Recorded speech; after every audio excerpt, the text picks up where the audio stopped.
Before becoming a symbol of female empowerment on the show Game of Thrones, Emilia Clarke was racking up a number of projects that turned this previously unknown woman into one of the most recognizable and outstanding actresses of her generation. Make sure you watch this video until the end to see what she was like before Game of Thrones and what she'll be doing now that the show is ending. Emilia Clarke was raised in the English countryside of Oxfordshire, and as you might have guessed, she was a total country girl. She was a happy child whose favorite pastime included making fairy dens and entertaining her family. But growing up, she found herself peeping in on fancier people's lives and trying to join in without any luck. For a while, Emilia was the outsider. Then, as she got older, she begged her folks to let her go to St. Edward's, the boarding school her brother Ben attended. She worshipped the floor he walked on and wanted to walk in his footsteps. Unfortunately, the experience wasn't as fun as she expected. Everyone was so posh there, but Emilia was more artsy and she simply didn't fit in. People were good at games and wanted to be lawyers. I just wanted to be everyone's friend, she told Frivolette. Her mom worked as a marketing manager while her dad was a theater sound engineer. Perhaps it was his role in the arts that motivated Emilia to go for a life in Hollywood instead of walking around in her garden surrounded by flowers and ducks. But you could say she was a bit of an oddball because Emilia already knew that she was destined to be an actress. But that was easier said than done. When Emilia was 10 years old, she mustered up the courage to tell her parents that she wanted to be an actress. But her dad gave her a piece of advice. Well, it was more of a one-liner, really. He suggested that she should learn to ask, "Do you want fries with that?" He was basically hinting that most struggling actors start out waiting tables and working odd jobs before they get their big break. But Emilia had already made up her mind, and nothing was going to deter her from achieving her goal. She applied to 3 of the best British drama schools, but surprisingly, they all turned her down. This didn't crush her dreams whatsoever, though. Emilia got a job as a waitress and started waiting tables to save some cash. In the meantime, she continued sending her resume to other drama schools. Then, one day, she finally caught her big break. One of the Drama Centre London intakes broke her leg, and they asked Emilia to fill in for her. Of course, she was never a main character. She only played minor roles like an old woman in the background, but her teacher had taught her that there was no small roles, only small actors. Being humble was an invaluable lesson. Our teacher taught us humility. If you're already a star in school, life is bound to drop you back down to earth, said Emilia. After graduating from acting school, the future mother of dragons gave herself 1 year to make it big as an actress. But her future was looking awfully grim, at least for a while. Emilia was willing to take on any acting role that came her way. Even a stint in a hospital soap opera would have been enough. But a year had passed and she hadn't gotten anything. Struggling to become an actor wasn't a lot of fun. She probably felt like throwing in the towel every morning and cried herself to sleep at night. But if you don't love acting enough that you're willing to risk everything, you'll never make it in Hollywood. You have to be willing to live on very little and push forward, even when it looks like your big break will never come. So Emilia was back at square one after her 1-year deadline. But she still had bills to pay, and there was only one thing she could do in the meantime, and that was work.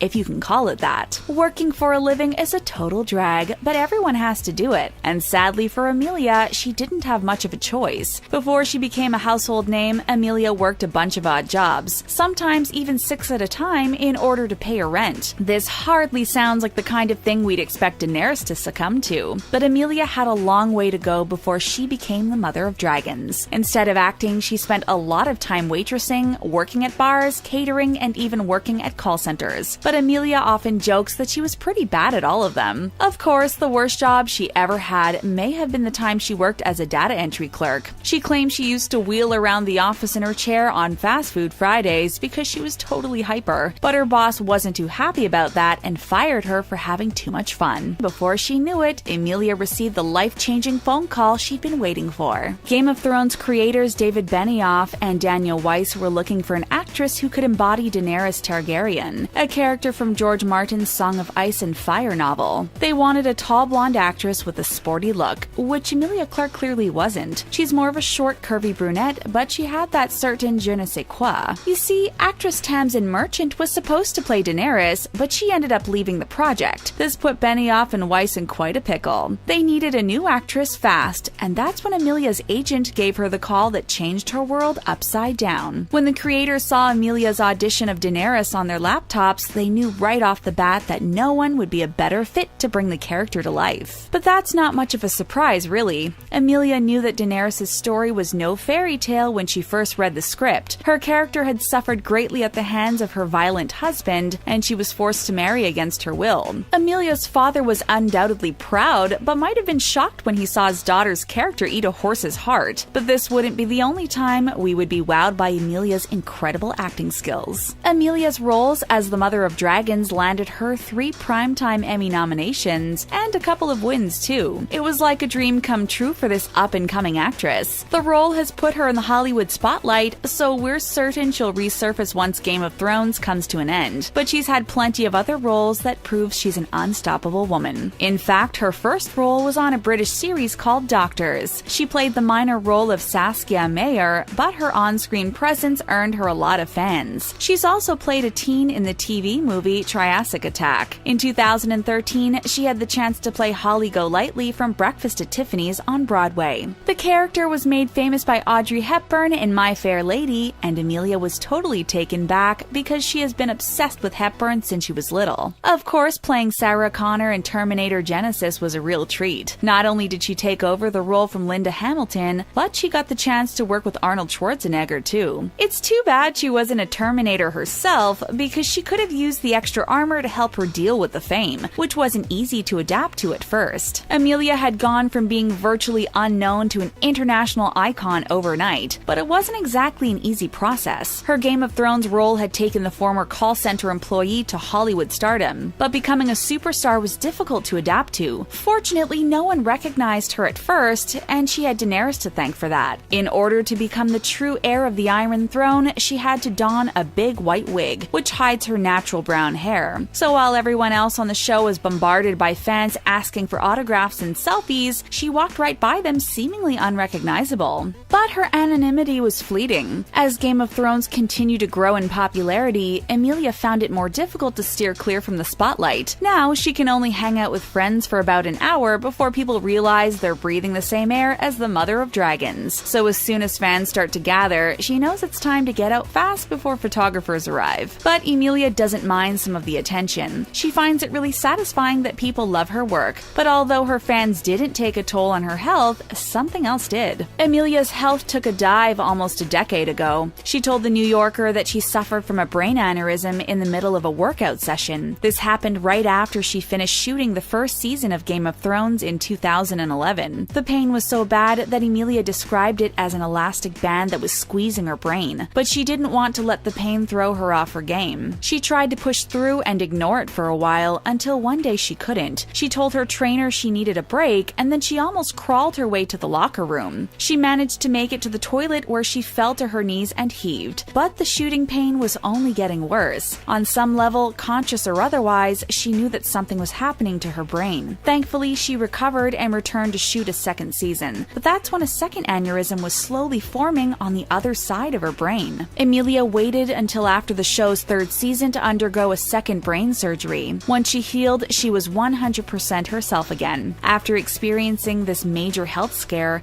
Emilia felt like she needed to help others. She launched a charity called Same You, which helps people suffering from similar brain-related issues to recover. We're so happy to hear that she's doing great. We definitely want to see what roles Emilia will pursue after HBO airs the last episode of Game of Thrones in May 2019. The final season of Game of Thrones is set to premiere on April 14th, and most fans will have a hard time saying goodbye to beloved characters like Jon Snow, Cersei Lannister, and of course Daenerys. The cast has already wrapped up production, but don't expect Emilia to go back to waiting tables all day. Those days are over. Instead, she's working on another project that has her feeling the spirit of the holidays. We realize it's early, but Emilia is getting a head start by filming the rom-com movie Last Christmas, which takes place in London. Emilia will play the leading role of Kate, who will be having some serious on-screen chemistry with British-Malaysian actor Henry Golding. The movie will also star Emma Thompson and Michelle Yeoh from Crazy Rich Asians, but you'll have to wait a couple of months to see Emilia in action. Her on-screen love affair won't hit theaters until November 15th of this year.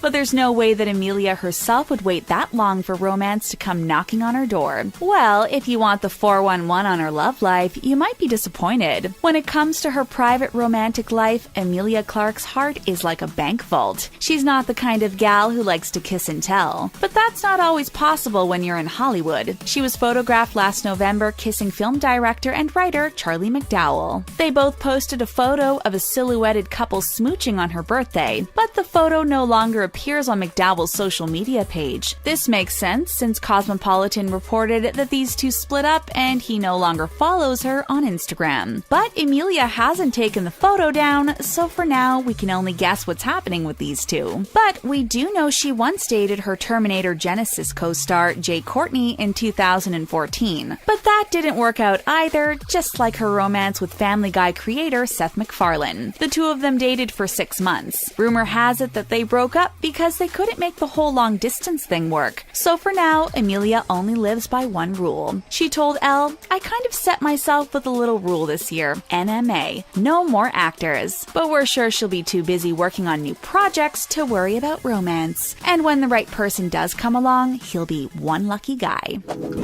What type of movie or series would you like to see Emilia star in next? Let us know in the comments down below. And as always, thanks for watching, and don't forget to subscribe to The Taco.